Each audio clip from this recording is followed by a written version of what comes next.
Okay guys, so let me do today's trading. So in terms of NQ and ES, I already see that there's not going to be a setup for me. So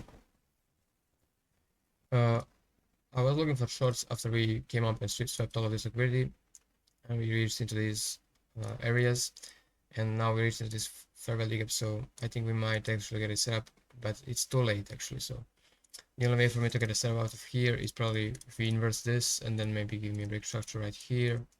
Retrace for it to do all of that, it takes much more time than 10 minutes. So yeah, no trades in NQNES. I would have loved to see a like sweep of some 15-minute low that was there, and then to get this up move. I was watching this. I knew that on S&P I kind of knew that price was going to go up because we took out the London low already and started moving up. So the next strong liquidity is London high, and then we dipped down into the 50 minutes fair value gap with 930, and from there we had this 1 minute inverse. So I just set this trade like this just for fun to see how it plays out. I didn't actually execute it, but it was obvious, but it's not my model, so I didn't execute it.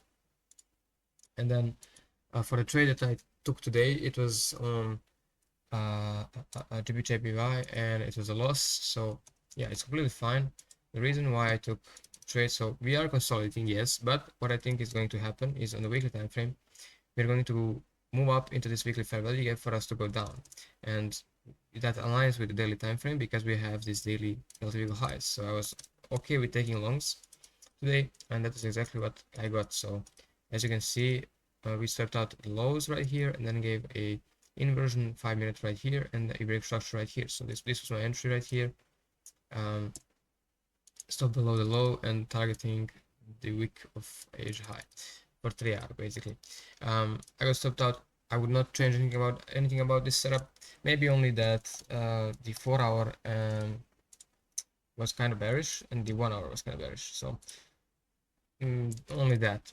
Maybe I should not have traded until we get a confirmed bias on hard time frames.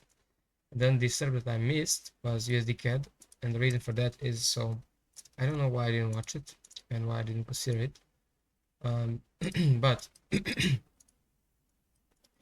we ended up reaching up down right on the low, and then we gave a 5-minute break structure.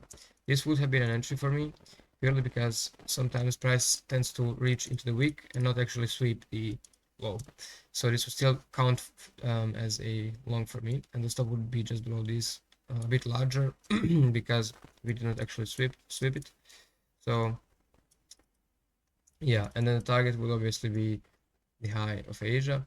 The setup is actually really good, but I didn't take it, and that's mainly because I didn't look at the bias. So we were extremely bearish, as you can see, so I just stuck to that and didn't actually realize that on lower time frames, even prior to this, so we can go from the daily. We swept out the daily liquidity level and we reached into the weekly fair value gap right here. So from there, we can obviously expect some longs. Now, not only that, but on the 4-hour time frame, as you can see, prior to this, we actually inversed this fair value gap and this fair value gap with this huge candle. So that's another reason why you can long this. Another reason is we moved up, so we need to retrace to move up. So this was a retracement, so this was a huge move up. So basically a clear setup, honestly, but it is what it is. You miss setups, you take setup, you take bad setups, you take good setups. It happens. So all I can do from here is actually improve, and that's what I'm gonna do. I'm gonna start being a little bit more focused and locked in. And yeah, I'm not down much on my 6K account, about 1%, which is really fine. That's really nothing. So yeah, too bad we didn't get anything on PS and NQ. As you can see, we might just now be getting a inverse, but we have been too bullish today for me to actually look at a setup at this point.